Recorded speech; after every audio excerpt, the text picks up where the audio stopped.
के कारण इतना महान पातिव्रत धारण करने वाली वृंदा थी कि भगवान शंकर में इतनी हिम्मत नहीं थी महाराज, इतना साहस नहीं था, इतना सामर्थ्य नहीं था कि वो जालंधर को मार पाते। वास्तव में जालंधर में तिल भर भी ताकत नहीं थी, शक्ति नहीं थी कि शिव के सामने टिक पाए। वास्तविक शक्ति कहां थी? तो वृंदा। अपने पति के अतिरिक्त वृंदा ने स्वप्न में भी किसी को नहीं देखा था, किसी अन्य पुरुष को। ऐसा पातिव्रत धारण किया था महाराज। एक बात मैं स्पष्ट कर देना चाहता हूं, हमारा शास्त्र स्पष्ट करता है कि पतिव्रत धर्म इतना ही नहीं है कि अपने पति के अतिरिक्त किसी अन्य पुरुष को या किसी अन्य पुरुष से प्रीत ना करना, इतना ही नहीं है। पति जैसे ब्रह्मचर्य में केवल विषय वासना से दूर रहना ही ब्रह्मचर्य नहीं है। ब्रह्मचर्य में प्रातः काल उठना, संध्योपासना करना, गायत्री जपना, सूर्य को अर्घ्य देना, अध्ययन करना, बहुत कुछ ब्रह्मचर्य में आ गया। कहते ना कि तुम ब्रह्मचारी हो, हाँ मैं ब्रह्मचारी हूं। तो ब्रह्मचारी का इतना ही अर्थ नहीं है कि उसने विवाह नहीं किया है तो वो ब्रह्मचारी है, नहीं। ब्रह्मचर्य में बहुत कुछ आता है, बहुत सारे नियम हैं। उसी प्रकार पातिव्रत धर्म के भी बहुत सारे नियम हैं। भूल से भी अपने स्वामी को कटु न बोलना। यदि हमने कटु बोल दिया तो महाराज वहीं पर पातिव्रत धर्म हमारा खंडित हो जाता है, कहीं ठेस न पहुंचे। ये पतिव्रत है। और याद रखिएगा, ऐसा पतिव्रत यदि किसी ने धारण किया तो उसके सामने फिर भगवान विष्णु भी कुछ नहीं है। हाँ? देखिए ना, एक पतिव्रता स्त्री वृंदा ने भगवान विष्णु को पाषाण पत्थर बना दिया कि जाओ तुम पत्थर हो जाओ, और भगवान विष्णु को पत्थर होना पड़ा महाराज। तो दूसरा कारण आपने सुना कि वृंदा के पतिव्रत के कारण जलंधर को शिवजी मार ना पाए। अंत में भगवान विष्णु ने वृंदा को छाला। वृंदा का पतिव्रत धर्म भंग हुआ, और जब पतिव्रत भंग हुआ तो जलंधर के गले में जो कुबलय की माला थी वो माला सूख गई रणभूमि में, और इधर शिवजी समझ गए कि वृंदा का पतिव्रत धर्म टूट गया है। अब इस जलंधर को अब कोई नहीं बचा सकता मुझसे। भगवान ने त्रिशूल फेंका और जलंधर का वध किया। इधर कल आपने सुना कि जब वृंदा को मालूम चला कि मुझे छलने वाला कोई और नहीं अपितु मेरे ही इष्ट है, भगवान विष्णु है, वृंदा को बहुत कष्ट हुआ और वृंदा ने श्राप दे दिया कि हे प्रभु, तुमने अपने भक्त को ही छल लिया। जाओ मैं तुम्हें श्राप देती हूं कि जैसे आज तुमने किसी की स्त्री का अपहरण किया है, ठीक उसी प्रकार तुम्हारी स्त्री का भी कोई अपहरण करेगा। वृंदा का श्राप, और श्राप के कारण ही ये भी एक कारण बन गया भगवान राम के आने का। भगवान भोलेनाथ सुना रहे हैं और कहते हैं कि देवी, इसके बाद अब मैं तुम्हें तीसरा कारण बताता हूं।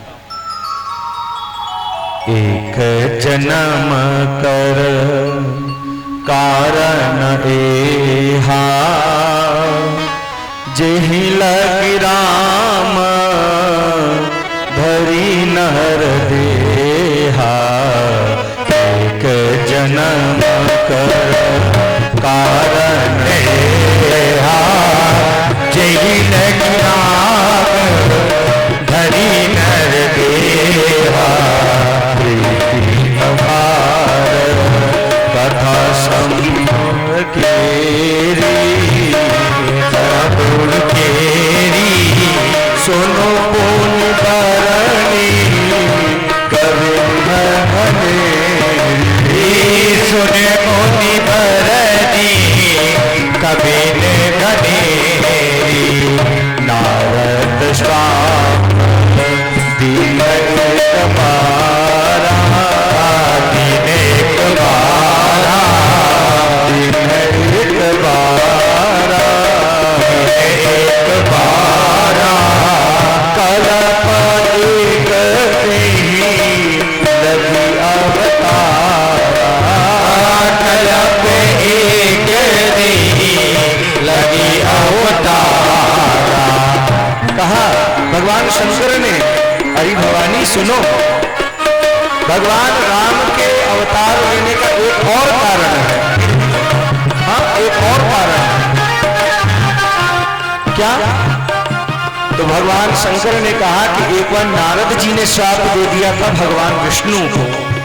अब जब मैया पार्वती ने ये बात सुनी ना कि नारद जी ने भगवान विष्णु को श्राप दे दिया था, ये सुनकर के मैया पार्वती बड़ी चकित हुई। अरे नारद जी तो परम वैष्णव है, नारद जी तो भगवान के परम भक्त हैं, जो नारायण नारायण रटते रहते जपते रहते हैं, भला वो अपने स्वामी को, अपने नाथ को, अपने नारायण को श्राप कैसे दे सकते हैं? गिरिजा चकित भई सुनिए वाणी सुनिए वाणी भई सुनि भई सुनि वाणी नारद विष्णु भगत पुनि ज्ञानी नारद विष्णु भगत पुनि ज्ञानी कारण कवन। मैया पार्वती ने कहा बाबा कारण कवन श्राप मोनि दीना श्राप मोनि दीना श्राप मोनि दीना श्राप मोनि दीना का अपराध रमापति कीन्हा का अपराध रमापति कीन्हा। नाथ, ऐसा कौन सा अपराध रमापति ने अर्थात भगवान विष्णु ने किया जिस कारण नारद जी ने उन्हें श्राप दे दिया? अरे नारद जी तो भगवान के परम भक्त हैं, आखिर वो श्राप कैसे दे सकते हैं? हे नाथ, मुझे ये कथा सुनाइए, मेरी बड़ी उत्सुकता है, बड़ी जिज्ञासा इस बात को जानने की कि नारद जी ने आखिर क्यों श्राप दे दिया भगवान को। भगवान भोलेनाथ मुस्कुराए और कहते हैं, हिमगिरि गुहा एक अति पावनी अति पावनी एक अति पावनी एक अति पावनी बह समीप सुर सरी सुहावनी समीप सुर सरी सुहावनी। कहा कि देवी एक बार की बात है, नारद जी घूमते घूमते घूमते घूमते हिमाचल पर्वत पर पहुंचे। हाँ, हिमाचल पर्वत पर पहुंचे और उस स्थान पर पहुंचे जहां से गंगा जी बहती हैं। उसी स्थान पर एक बहुत सुंदर गुफा था, एक कंदरा थी। उस कंदरा के पास नारद जी बैठे, और जब नारद जी बैठे ना तो नारद जी को वहां बड़ी शांति मिली। नारद जी ने सोचा कि ये बहुत शांत स्थान है, भैया यहाँ जरा भजन कीर्तन किया जाए। और नारायण नारायण नारायण नारायण जब जपने लगे ना तो जानते हैं क्या हुआ? उनकी समाधि लग गई। नारद जी आश्रम परम पुनीत सुहावा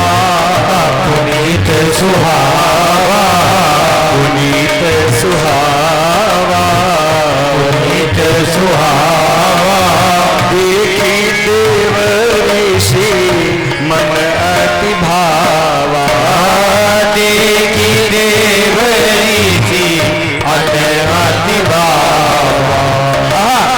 नारद जी ने देखा बहुत सुंदर स्थान है और उस स्थान के समीप गंगा जी बह रही है। वह स्थान वह आश्रम देखने में नारद जी के मन को लुभा गया। हाँ, बड़ा सुहावना लगा। नारद जी जैसे ही आसन पर बैठे तो उनकी समाधि लग गई। वो भगवान रमापति के ध्यान में ऐसे खो गए, ऐसे मग्न हुए कि उनकी समाधि लग गई, समाधि की स्थिति में पहुंच गए। आहा, बहुत लंबे समय तक नारद जी समाधि में ही रहे, बहुत लंबे समय तक। ये देख करके इंद्र को बड़ा भय हुआ। इंद्र ने सोचा कि ऐसा ना हो कि नारद जी घोर तपस्या में है, तल्लीन है, घोर तपस्या में है, इनकी तपस्या पूर्ण हुई तो कहीं ब्रह्मा जी प्रकट हुए हैं और ब्रह्मा जी ने कह दिया कि पुत्र वरदान मांगो, तो कहीं नारद जी ने इंद्र आसन मांग लिया तो, अमरावती का राज्य मांग लिया तो, हाँ, स्वर्ग का सिंहासन मांग लिया, फिर क्या होगा? अरे मुझे मेरी गद्दी छोड़नी पड़ेगी। इंद्र ने क्या किया? भय के कारण सुनासी रमन मोह असिकाता मति त्रासा मोह असिकासा मति त्रासा चहत देव ऋषि मम पुरवासा चाहत देव ऋषि मम पुरवासा। इंद्र को बड़ा भय हुआ। कैसा भय हुआ? इंद्र ने सोचा कि कहीं ऐसा ना हो कि नारद जी ब्रह्मा जी जब प्रसन्न हो कहीं वरदान मांगो तो नारद जी कहीं स्वर्ग का राज्य ना मांग ले, स्वर्ग का सिंहासन ना मांग ले। अब तो इंद्र इस भय के कारण सोचते हैं कि ऐसा क्या करूं, हाँ, ऐसा क्या करूं कि नारद जी की तपस्या में विघ्न उत्पन्न हो जाए, तपस्या पूर्ण न हो पाए, बीच में ही खंडित हो जाए। इंद्र ने अपने परम सहयोगी को बुलाया, जिसके बल पर इंद्र ने बड़े बड़े ऋषियों को जीता है, बड़े बड़े महात्माओं को जीता। वो कौन है? कामदेव। हाँ, बड़े बड़े संत महात्मा ऋषि जब तपस्या किया करते थे तो इंद्र क्या करते थे? उनकी तपस्या में विघ्न डालने के लिए स्वयं तो न जाए, कि यदि स्वयं मैं गया तो क्या होगा? ऋषि जान जाएंगे कि ये मेरी तपस्या में विघ्न डालने आए हैं, तो कहीं श्राप न दे दें। तो ये कामदेव की सहायता लेते थे। कामदेव क्या करते थे? रंभा, तिलोत्तमा, प्रमलोचा इत्यादि अप्सराओं को लेकर के जाते थे उनकी तपस्या में विघ्न डालने के लिए। हाँ, आज पुनः से इंद्र ने वही किया है, कामदेव को बुलाया। कामदेव आ गए। कामदेव ने कहा कि हाँ देवराज, कहिए मैं क्या आपका काम करूं? भाई इंद्र स्वर्ग के राजा हैं, देवताओं के राजा हैं। कामदेव ने कहा कि कहिए मैं क्या करूं आपके लिए? इंद्र ने कहा आप ऐसा कीजिए, हिमाचल पर्वत पर जाइए, हिमालय पर्वत पर जाइए और हिमालय पर्वत पर जहां से गंगा जी निकलती है उस स्थान पर एक बहुत सुंदर आश्रम है, एक कंदरा है, कंदरा के भीतर वो आश्रम है, वहां पर नारद जी तपस्या कर रहे हैं। आप वहां जाइए, वहां जाकर के और उनकी तपस्या में विघ्न डालिए, जिससे उनकी तपस्या पूर्ण ना हो पाए, पूरी ना हो पाए। कामदेव ने कहा ठीक है देवराज, मैं आपके काम को बनाने के लिए निश्चित जाऊंगा और देव ऋषि नारद की तपस्या में विघ्न डालूंगा, उनकी तपस्या को खंडित करूंगा। कामदेव चल पड़े। कैसे? तेहि आश्रम ही मदन जब गया हूँ, मदन जब गया हूँ, मदन जब गया हूँ, मदन जब गया हूँ, निज माया सकली रमाया हूँ, निज माया बसंत निर्मया कुसुमित विविधा विटप गंगा, विटप बहुरंगा, पूजहि कोकिल गुंजहि भृंगा, पूजहि कोकिल गुंजहि गंगा। जब कामदेव उस आश्रम में आ गए तब देखिए उन्होंने अपनी माया से वहां वसंत ऋतु उत्पन्न कर दिया, उस स्थान पर जिस स्थान पर नारद जी तप कर रहे हैं महाराज। कुसुमित विविधा विटप बहुरंगा, विटप बहुरंगा, विटप बहुरंगा, विटप बहुरंगा, पूजहि कोकिल गुंजहि भृंगा, पूजहि कोकिल गुंजहि भृंगा। वहां पर तरह तरह के वृक्षों पर रंग बिरंगे फूल खिल गए। आहा! और उन वृक्षों पर देखिए क्या हुआ कि कोयलें कूकने लगी। आहा! और भौरे गुंजार करने लगे हैं। कामाग्नि को भड़काने वाली 3 प्रकार की शीतल मंद सुगंध सुहावनी हवा चलने लगी है। आहा! चली सुहावनी विविध बयारी, विविध बयारी, विविध बयारी, विविध बयारी, काम कृषानु बढ़ावनी हारी, काम कृषानु बढ़ावनी हारी। देखिए उसी स्थान पर जब रंग बिरंगे फूल खिल गए, शीतल मंद सुगंध वायु चलने लगी। रंग बिरंगे पुष्पों पर भौरे गुंजार करने लगे, कोयल कूकने लगी। उसी समय रंभा, तिलोत्तमा, प्रमलोचा नाम की 3 अप्सराएं नृत्य करने लगी हैं। रंभादिक सुर नारी नबीना, नारी नबीना, नारी नबीना, नारी नबीना, सकल समरन कला प्रवीणा, सकल असर कला प्रवीणा। क्या हुआ आगे? करही गान बहु तान तरंगा, तान तरंगा, क्रीडहि क्रीडहि पानी पतंगा, बहुविध कीरहि पानी पतंगा। बोले रामचंद्र भगवान जय हो। महाराज कामाग्नि को भड़काने वाली 3 प्रकार की वायु, शीतल मंद और सुगंध वायु बहने लगी। रंभा, प्रमलोचा और तिलोत्तमा जैसी नवयुवतियां, देवांगनाएं, जो कि सबकी सब काम कला में बड़ी निपुण हैं, वहां पर नृत्य करने लगी हैं। हाँ? वे बहुत प्रकार के तानों की तरंग के साथ गाने लगी, नाचने लगी और हाथ में कंदुक यानी गेंद लेकर के खेलने लगी। जहां पर नारद जी तपस्या कर रहे हैं, जिस स्थान पर बैठ करके बस निकट में ही उन्हीं के समीप वो तरह तरह की क्रीड़ाएं कर रही हैं, लेकिन नारद जी को कोई भान ही नहीं इस बात का।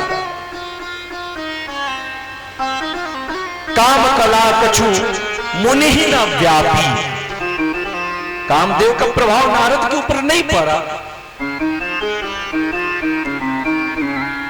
सरकार कामदेव ने अपने पुष्पों के वाण पर काम के सहायक 5 वाणों को रख लिया और नारद के हृदय पर मारा, लेकिन नारद तस से मस नहीं हुए। हो तो नारायण नारायण नारायण जपे जा रहे हैं, जपे जा रहे हैं।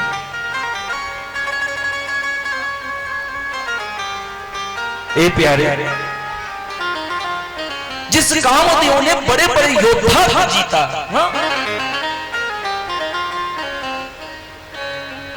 जिस कामदेव ने समुद्र मंथन के समय जब भगवान मोहिनी अवतार धारण करते हैं, तो जिस कामदेव ने भगवान शंकर को पराजित कर दिया, जब मोहिनी अवतार भगवान लेते हैं, जब मोहिनी का स्वरूप बनाते हैं, तो भगवान शंकर मोहित हो गए। हाँ, अरे इतनी सुंदर भगवान का इतना सुंदर स्वरूप, उस स्वरूप को देख करके शंकर मोहित हो गए और कामदेव विजयी हुआ, विजयी हुआ। जैसे कामदेव ने शंकर को समुद्र मंथन के समय पराजित कर दिया, वो कामदेव आज देखिए नारद मुनि को तिल भर भी तस से मस न कर पाया, तिल भर भी हृदय में क्षोभ उत्पन्न ना कर पाए, क्योंकि आपको बताऊं कि इसका एक कारण वाल्मीकि रामायण में आया, विष्णु पुराण में भी इस कारण को बताया।